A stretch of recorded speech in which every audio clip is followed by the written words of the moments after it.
Hey guys, Art Jimenez, Hill Country Home Inspections. I'm doing a pre-drywall inspection today, and I've actually just come next door to do a video. I saw that they were getting a foundation ready for pour. They're going to pour concrete probably in the next, I don't know, some time, a few days from now. It's mostly ready. I just wanted to kind of take you through and show you a few things, just kind of show you why you might want to get an inspection here. So they've got some additional backfill here to go ahead and take care of before they pour, because concrete will start coming through that. Listen, here's a mistake here. So they're supposed to be, that plastic is not supposed to, you can see where it rained. This plastic poly is supposed to be cut in between the trenches here, okay? And that should allow for water to, go down and seep into the earth. So that should be like that. We're gonna have concrete here. The problem is the water's weighting it down, and it's actually pulling this poly apart, right?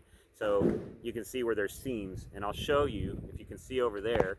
I don't want to step, I'm gonna leave this foundation alone. I'm probably not supposed to be stepping on it because I'm not inspecting it, but you can see where it's pulled apart, and that's because water has weighted it down. So these guys really should have went ahead and taken care of that beforehand.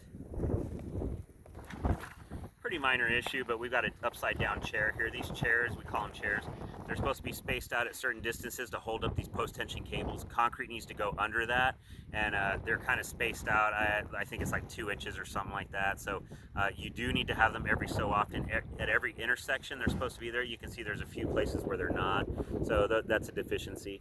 That needs to be sealed, right? Like they usually have like fasteners that kind of keep that in place. You'll see, several places where, now they always say that right before the pour they correct it, and they probably do, 90% of the time or so, but you can obviously see where the poly plastic is missing and they need to come back over. You can see right there's another deficiency. That plumbing box it's supposed to have a top. It doesn't, so concrete will fill that. It's not supposed to happen. Also, you'll see that they use duct tape on the plumbing drains. That's not an acceptable material. It's supposed to be like a blue adhesive and a special kind of material. Another thing is we'll go check the pressure. They do like a pressure test to make sure everything's good before they pour concrete on the drains. That's a good thing. So another thing here, these post-tension plates are super rusted. That would be a comment. Also, they used, once again, duct tape. That's an unacceptable material. It's supposed to be the red plastic covering all the way to the end. So and all of them have it. So that's like, I don't know, 20 different deficiencies there. It's the same subject matter, but I mean, they used it on all of them. That's not acceptable. And like I said, we'd call out the rust. Okay, we got a exposed post-tension cable there, so it's not supposed to have any exposed parts where the concrete will go in through them. So we also have some holes in the former boards right there, so concrete can actually like seep through there. That's one thing that I'm sure they would say they fixed right before. Pocket formers look good. They're supposed to be nice and straight, as far as I can tell. Literally, this isn't my build. I'm just kind of taking you through. Okay, another thing here that we found is the foundation wall depth. So these trenches are supposed to be a minimum. This one is actually like about 13 inches. I have to double check the code on that, but I'm pretty sure that's too shallow.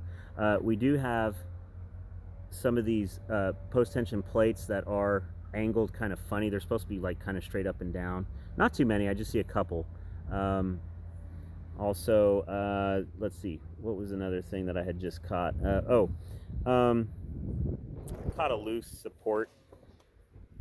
Like I said, I don't know, we probably identified about 8 to 10 deficiencies in about a 7-minute span. So anyway, just another reason why you definitely want to get a phase 1, what we call pre-pour foundation inspection. If you don't get it from me, get it from somebody. Do yourself a favor. It's a big investment to invest in a home. Make sure everything gets done right. You can have somebody who's really knowledgeable, that has your back and your interest. We have a lot of exposed plumbing there as well. They'll have to cover that up. And in addition, I just noticed that that plumbing drain looks like it might be angled in the wrong direction. No, it might be okay, but nonetheless, we make sure that it's angled. I actually had a client, I have another video where they did not fix hers and it was angled the wrong direction, so now she has water collecting in her drains and like a moldy, musty kind of smell coming from it because they didn't want to correct it. But that one, I'm not going to get on this, but that one might be slightly angled in the wrong direction. Actually, it looks like it is angled in the wrong direction. You've got the main drain over here. Oh, sorry guys. Got the main drain over there in that direction. And so everything should be sloping down towards the main drain. And that actually looks like it's almost level, but it's looking like it could be sloping in the negative direction from